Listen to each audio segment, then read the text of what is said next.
Hello, welcome to The New Normal, the web series where your mentally ill hosts interviews people without crying, hopefully. Okay, yeah, we're just going to start now. We corpsed the last couple of times we tried this. Today I'm interviewing Colette, who is a local celebrity in Cork City. Don't laugh, you are. Yeah, you local nutcase. She's a fellow headcase. She recently had her play Innit in the Limerick Fringe Festival. You're a singer, you're a writer, you're an actress, you're an actor.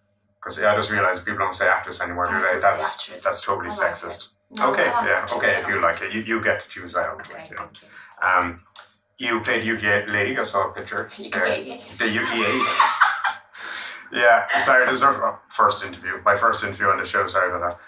Okay, I just want to talk to you today about, sure, I know you as well, I should probably say that. We met on Hush Clowns. You were in that, you were brilliant in it, with Lorcan O'Neill, another good friend of mine. You were also in One More Chocolate Santa. Yes. Another one of my shows. Cabaret. Chameleon. No, not Chameleon. Chameleon? Who's the chameleon? When someone unexpected. Anyway. Oh yeah, that happened. Oh yeah, cameo. She did a cameo at the last second because I needed like a big ghost woman to come in, and but like for a really emotional scene, and she just came in and like really professional. I just came in, told her what the role is, and then she just did it, and fantastic. Yeah. So that's the end of all that anyway. I just wanted to talk a bit about Innit because it's really interesting, because it started out as, is it kind of autobiographical? I mean, at the very least, you know, at least inspired by you. Yeah, a lot of the events did happen. Yeah. But I also have to point out that the mum character was just, that is created. I have a great relationship with my mum. Yeah. But the actual character of Kelly was kind of an amalgamation of all the kind of nightmare girls that I encountered at school. But I kind of put my story into their kind of blah, you know. Yeah, so basically, I mean, kind of giving them kind of a sympathetic story, because obviously you don't know what goes on at their homes. So like your experience with them in school kind of mixed with your own experience at home. Like, yeah, it's kind of explaining their background, because it was kind of a weird experience. It was kind of cathartic, but it brought up a lot of stuff, like a lot of things that happened in the play, you know, happened to me. But I thought it'd be really interesting to kind of take it from the side of, even though Kelly isn't portrayed as a bully, the girls that inspired the character, I thought they've had a tough time too. Yeah. And when I managed to get into a school, one of the girls was saying like, yeah, I guess you never really know someone's story, and people aren't bullies for no reason. But I mean, Kelly isn't a bully, but I was trying to mix all them things into the character just to give her a broader kind of appeal and I suppose resonance with everyone that came to see it, you know. Yeah, I suppose that's the interesting development of it, because it's kind of evolved into a thing now that you take it around to schools, and there seems to have been a great response, because there is that. I mean, it's very funny, like, you know, she's a brilliant character, she's a very comedic character. There's a lot of comedy in it, but it is quite dramatic. She has a horrible, like, you know, like she doesn't have a great home life. You know, her father is a bit of a alcoholic, you know, he's just not around, he's just gone. Ostensibly it's a comedy when I try and sell it, and there's a lot of vulgarity and sexual language in there just to get the entertainment factor there, because I wouldn't want to bring people to come and see a piece when they walk away kind of just feeling really down. But the underlying story is really poignant, and you see just how isolated she is, how alone she is. There's no support there for her at all, and there's so many teenagers that just feel they're just out on this raft by themselves, and even if they have good parents, they just don't feel that they can go to them. I suppose they're afraid that they won't be taken seriously, or no, it's your hormones, you're a teenager, life is tough. But I think that there is so many variations, everyone's life is so unique, there's so many strands that make up a person's life, and a lot of them can be unbearable. Yeah. You know? Yeah, I mean, I think that's a great thing you can take away from it, because I think because this is based on real people you've encountered, like, you know, not only will people that have met these kind of girls in school, there could be girls like this in the school, like, you know, and it does kind of show that, you know, right, we're not condoning this kind of behaviour, but, you know, we kind of understand where you're coming from, we know you're a person, your problems, like, you know, so... I think understanding is the key to a lot of what's missing in the way society operates. I think we just very easily cast people off because they're troublemakers and they're too much hard work. And it's just a lack of understanding and time. And a lot of these teenagers, that's the problem. You know, just swept under the carpet, hoping that they'll grow out of it. Yeah. These things fester. Because you've studied, since then you've studied child psychology as well, haven't you? Do you think that helps you when you bring these around to schools? I think there were elements of it. There was some that didn't interest me at all. It was kind of the early stages of development, and that was kind of... his name was something PJ, can't even remember, you know, just get through this chapter. But there was things like identity and just your role in amongst your siblings and things like that, and just how all the relationships in your life have an effect on you from the beginning. You know, you'll have positive role models, you'll have people that for some reason they just imprint on you somehow, and you start to copycat their behaviours, you know, and their role models can be bad and they can be good, but you're very, as you know, as a child, you need some pattern to follow, and one particular person, the right or the wrong person, can stand out. And it was all these little factors, and I thought it was really, really, really interesting, you know. I think the comedy really helps as well, especially with kids, because a huge issue in schools is that kids, I mean, it's kind of frowned upon to be seen to take that kind of thing seriously or listen to it. Like, you know, they feel like they have to crack a joke, like, you know, or make an armpit fart. What do you call that? Is there a name for that? Fart bit? I don't know. Like, Let's keep fart bit. The kids still do that, I don't know, like, you know. that was the thing at the time, like, before Facebook, fart bitting, like, you know. That's how we communicated before the internet. But, initiation. Yeah. Can you look your hand? Yeah. Like smoke signals, like, you know.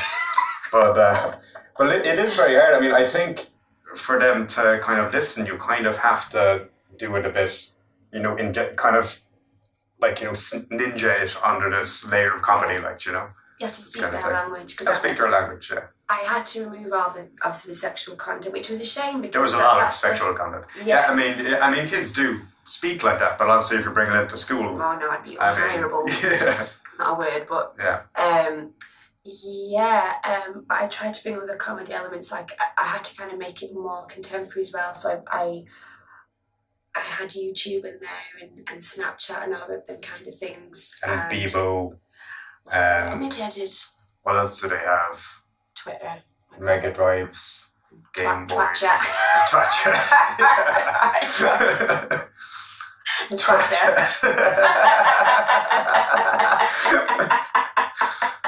This conversation is going down. No, it is, but that's my. Well, congrats. I mean, tell us a bit about the evolution, because it did start. Did it start as a film script or as a play first? Okay, it started out as a desperate attempt to do something on my own, and being an actress, you audition constantly for other people's productions, and they say yes or no. So your kind of opportunities are in their hands, really. So I thought, I know I could write something, so I do meditate. I think I was just meditating one day, and for the few times it does work, but for the few times you get a bottle of inspiration when you're in that place. And I thought, yeah, it'd be funny to do actually something about school. And, you know, I always wanted to write, even when I write songs, I want to write stuff that's real and that's happened. Yeah. So I think it's great when people can, I think it's just much more interesting when people know that it's, you know, an authentic story. So I thought, yeah, but I do it in this character. So it was a 20-minute piece, and then me and Martin a lot and put together this night for new writers and actors, and it went down really well. So then it was time to kind of make it a full stage production. And that was just kind of how it happened. It was just to make me more, I suppose, self-contained as a writer and actor. I'm just going to produce my own work if I can, you know. Yeah. and the story got bigger, and then I was trying to find ways to kind of fill the time. And I thought, oh, I could stick a song in there somewhere, and then that's how this girl came about. And it was just meant to be a time filler, but I think it just became so. That's the bit that everyone, come to me and say, oh God, I was crushed at the ending, when she's completely exposed. She's come from a therapy session, and she effortlessly unfolded her story, but unwritten, didn't mean to. She's going in and she really doesn't want to be there. And that wasn't my experience of therapy. I've had therapy since I was a child, big gaps, but I've had it. But I know for teenagers, it's this big mystery. What happens when you go in there? And what they're going to ask me? And, what do I say? And, where am I sat? And all these kind of things. So I thought I wanted to portray it from someone who was this kind of big bravado. Like, I don't even need it. I've got no problems, nothing like that. And then she just this story just unfurls, and I thought it was great to bring it full circle. So she has this therapy session, and I actually changed the last line when I realised this could actually be really interesting for teenagers and TY coordinators and stuff to come in for schools. I thought it needs to. I think I said come full circle right there. So I changed I added an extra line, which was, "Are you here tomorrow?" So it goes from this big stigma and this big fear to, oh my God, I really feel the benefit of just someone just sat there and just listening to me. I mean, how many of us are starving for just a pair of ears where you can just talk to someone with no judgment and no fear that someone's going to find out, and you're going to be betraying your family or your friends by your thoughts and your feelings and whatever. Of course, I do identify. I mean, as you know, the show is all about interviewing people that, like, from all walks of life, that have had success, and that have had experience with, like, therapy and mental illness and that kind of thing. And there is still this, what you're saying there is this stigma attached where, people are very reluctant to go because they'd rather suffer in silence. They're reluctant to go to therapy because then people know they're going to therapy, they know there's a problem, so, like, it is great in the film where you see that once she kind of goes, once you get through the door, then she sees that the good outweighs the taboo of it. Like, it is helping me, and then she asks, "Are you here tomorrow?" That's her, taking part in the process, like she's taking control of her own, well-being, mental well-being, that kind of thing. I know. I thought it was a really instrumental part. And that only came about when I thought about how would this play benefit teenagers. I thought, well, yeah, wouldn't it be great if she decides that she really needs this and wants to come back? And then I added the song, then This Girl, which I suppose I didn't mean to bring out my own experiences of depression and stuff. And I wasn't trying to say that she was depressed, but it doesn't matter. I think I want people to get their own meaning from it. And I think that there probably are elements of depression within her, but she's masking it, and when she comes home, she just crumbles, and it's her only safe place that she can do that. And I thought it can be an open ending. People can wonder, is this what she does every night, or is this just this kind of, after this massive disclosure that she wasn't expecting, and this relief? I want people to. It could be just open to anyone, but because it is hard to convince people that people will listen, especially if you're in the situation she's in where her own parents aren't people she can talk to. So, I mean, you think, if I can't talk to my own parents, how can I talk to a stranger? What are they going to know about me? Yeah. Well, that's what I say to when I've been to see the students and stuff, and I say, look, this isn't about me trying to convince. Oh, I'm sorry. Last off. This isn't about me trying to convince you to go to therapy. I'm just trying to help you make friends with the idea of just talking to someone. And I said, even if it's a teacher, even if it's the lollipop lady, even if it's a friend, there is going to be someone there that wants to invest time in you and what's going on. And I never forget a band I was in, and he was talking about his wife and that she was a teacher, and she kind of took this student under her wing, and he was a really troubled soul, and when he left, I think he wrote to her, and she was literally his life raft. She made him believe in himself again. It just takes one person that could make a huge impact on a kid's life, and that's what they need. Yeah. You never really stop being a child. That never leaves you. Yeah. You still have that innate need for comfort and protection, and guidance, and that's just what I'm trying to instill in these kids, well, not kids, it's teenagers. There is someone out there. If you can just believe in yourself enough to go and find someone that will invest in you. Yeah, and it's very important as well, that like it does start with her being forced to go to this thing, which is, I mean, a huge key is people have this impression, like that it's very easy to spot someone with depression. Like, I mean, even though she obviously has issues, it's not very clear like that she has, like, because she doesn't really show weakness around other people. It's only in private. So, like, she's not someone you particularly would associate with. There is a movement in Ireland now for awareness, but I don't think there's a huge movement for understanding it. I mean, there's a movement making people aware that depression exists, but, like, I think people don't really know how to spot it. And, like, the thing is, it isn't, like, some of the murals, which were amazing, depicted all these kind of, they all look like miserable people in black and white with hoodies drawn over their faces. But the thing is, I mean, people with depression don't always just walk around looking miserable, like, or are quiet, or, I mean, they can be people like you and me, and and that's something that comes across in Innit, the fact that, like, she isn't your typical, like, I need therapy kind of thing. Like, she is just a girl you know from school, Yeah. Yeah. And, like, I think there has to be a movement rather than just telling people in this country to seek help. I think there has to be people needs to be educated into knowing that they have to reach out to people sometimes, because it is hard for a lot of people to come forward. I think people that need to be able to spot the signs. So you've had great success with Innit, and do you have any other projects coming up? Or are you going to continue developing Innit and bring it around to schools? I'm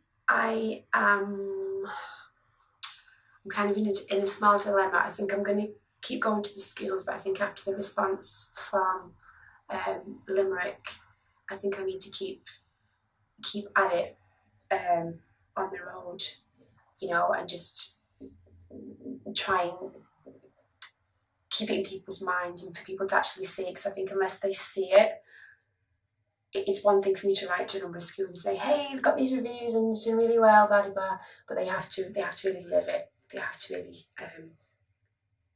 experience the whole thing, Yeah, for it to make the impact, because that's what happened at Limerick, and I came up and spoke. It is kind of an edited form in the schools, like, it is. It's completely, it's very different. I think there's a lot missing, but all the important factors are there, and I'd love to have the kind of language, the sexual language that they understand, because they'd really jump on board with it. They'd really be like, oh my god, I know someone. Oh god, that was me. Or I've been thinking those things too. Yeah, I mean, it's a shame. It doesn't feel like the full. Yeah. It doesn't feel like the full authentic inner experience in schools, but the fact is, it still made an impact, and they were still moved by the character. Can you give an example of one or two words you had to substitute, and what you substituted them with? What did I do? I think I removed the word fuck, and I might have put bloody, which isn't really the same. Yeah, that's very kind of no civilized, isn't it? Bloody. Yeah, and then Fanny I replaced with chuffer. Right, want me chuffer? Chuffer sounds dirtier than Fanny, I think. Choo choo. And what else? Another word for Fanny as well. I could have just gone in and said Fanny. I think I can't really remember now more on the top of my head, but it was kind of a pain in the ass because I was trying to make it relevant to Corkonian stuff, but I'm not from Cork, so for me to say Langer, I was like, why are you trying to be Corkonian? Like, it doesn't work. So I thought they can still have a taste of the Manchester experience, That's why I changed. Yeah. Just one more thing, just to wrap up. I just want to say, if there's anyone watching that does have mental issues or mental suffering from any mental problems, what would you suggest to them? Do you think, what's the first step they should take? I suppose to reach out. I'm trying to think, because in my experience, I didn't realise what was going on.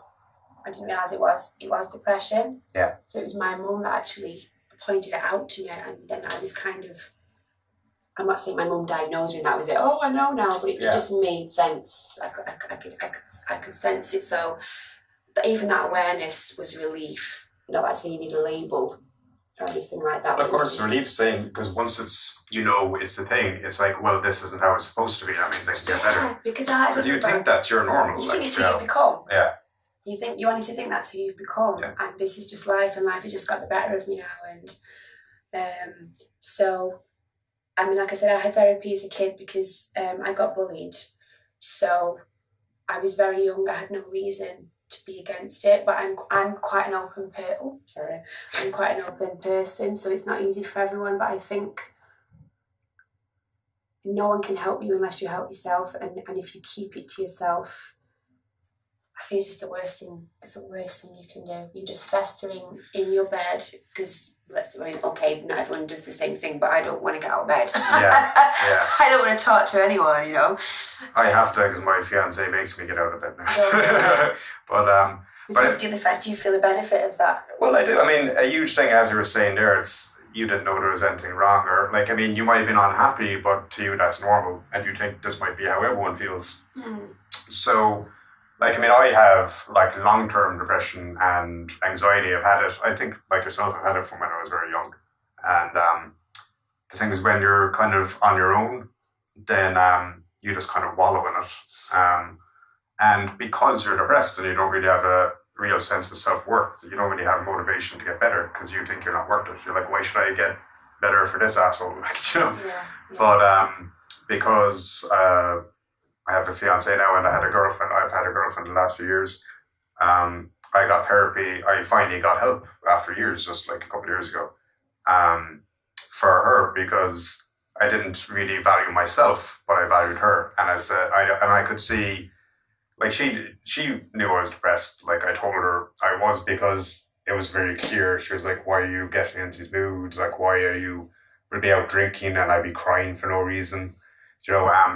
And it was important that I found a way to find out what was wrong with me, because she'd be getting frustrated because there'd be times when I was pretty quiet on a night out and I wouldn't be talking. And then it could be just the two of us out and she'd feel really lonely, and then she'd get frustrated. She'd be like, why aren't you talking to me? I feel really embarrassed. I'm here on my own. So I said, right, I have to go and get help just to find out what the hell's going on, because this obviously isn't normal. And it's going to destroy my relationship. So sometimes it does take someone else. And I was lucky because some people don't have someone that's close to them like that they can do it for. So I think for those people it's important that even though they might think that they're not worth getting help for, once they get help, they can become someone that's worth getting help for. They'll see themselves as someone worth getting help for. So I think it's important for people people like myself are lucky because they have that push. Some people mightn't have that push. They mightn't have, so they kind of just have to work harder than even I did and just push themselves to go put a foot through the door and take the initiative. And then soon they will be someone that they do value and they think is worthy of help and wants to get better. Like Kelly Roberts, at the end of that, she goes into the therapy and in the show, in the play, and she's reluctant at first, but then she's asking, are you here tomorrow? Once she takes the first steps, then she'll find, maybe there is a way to get out of this. Oh, for sure. And like you said as well, sometimes it's about having the right people around you. I had someone say to me, oh, you just got to get up and you've just got to, to say the word depression to someone, because I think that word since I was growing up, I'm a bit depressed and I've got no money, and it just meant you were really down. Yeah, it doesn't have meaning. I think that's a huge thing. There almost should be another, there are different varieties like clinical depression, manic depression. But when you do say suppressed, people know everyone's been depressed. So they are like, oh, that's when I'm sad. But they don't understand how bad it can get. It's almost like grief. It's really powerful depression. It's like a dead grief. Yes. I think for me, I definitely know when I'm just down. I'm just really tired, and then I know when it's the other. There is different. I do get normally, like, especially circumstantial, like if I'm working on 1 year or anything like that. But then, like, depression, the big D, like, I mean, that doesn't have to, not dick. I know what you're. I was. Normally I would, but the big dick. Well, you can call that depression. That would help not nearly loads, Rich, in fairness. Yeah. Yeah. It's not the therapy. Yeah. You just need a big D. It'd be t-shirt printed in it. For the first time, I did not go there. I was totally in the zone. All right, so that was a smile of I understand. It wasn't like I'm thinking of a big D. No, just a big D, but it wasn't that. Yeah. Continue anyway. Yeah. Okay. Well, it is that. Like, I mean, that's like the big D. Not dick. Yes. Can come on like dick. For nothing. You could be just walking out, going shopping or anything, and then it's just like it just kind of it's like a cloak being thrown over you, like, you know. I the way I describe it is I can just feel it in my body. I'll kind of wake up and I'll be like, I'll try and predict the day ahead, and if it's not in my body, I'm like, and in a way it's funny. I say to people who talk about depression, in a way, it's the best thing that ever happened to me, because when I'm not down, every day just feels fantastic. Yeah. If I'm not down, I love life, and that's why I think people are surprised when I say that I have it, and I'm very careful because I don't be like, oh yeah, you know, mental health is like such a buzz thing now. I almost feel like if I say it, it's like I want to be part of. I want to be, you know, jump on the bandwagon. You know? So I'm very careful when I say it. But so I'm very careful. Yeah, that's why people are kind of like, oh really? I mean, I understand it's there in different strains. Because like your low is much lower than someone that doesn't suffer from mental health issues. That, like, when you are feeling happy, it's a huge. Oh, it's a relief. There's a big difference, you know, and it is a relief. Like, you know, it's just like I find even. Sometimes they can get very hyper because I'm so, like, my happy is super duper happy, like, you know, especially after a couple of drinks, like, you know, like I'll be talking out, hey, everybody, you know. Yeah. Oh no, I really love when I'm not there, just because when I am there, I honestly feel like life is a punishment. Yeah. The only way I can describe it, and I feel like a waste of space, and I feel like I know I have such a great life. I've got no right to be sad. Yeah. I've got no right to feel this dead. Could have never been sad before. So when I'm not there, it's life is ahead of me. There's so many possibilities. I'm grabbing everything. I'm chasing everything. I'm super driven. So in a way, yeah, that's what I was saying. It's been my greatest gift, because them normal days are exceptional. Yeah. You know, when I'm not sinking. Yeah.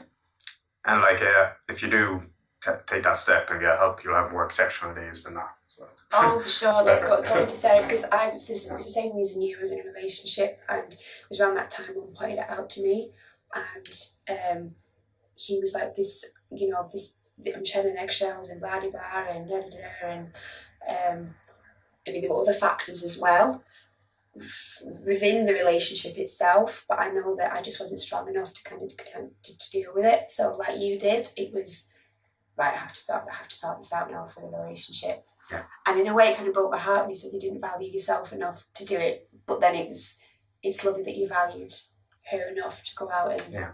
And I know I do value myself. I mean, that's the thing. I mean, as I said, there might be people that aren't in a situation where they have someone that they want to do it for, but just know that if you do, you know, take the first steps, then you will become someone that you value. Oh my God, yeah. Anyway, congratulations with Innit and everything else you're doing. I can't wait to work with you again on something like that. I'm so excited. That'd be a great crack. Thanks for coming in and talking about everything, and thanks for watching Normal, and see you next time. Bye.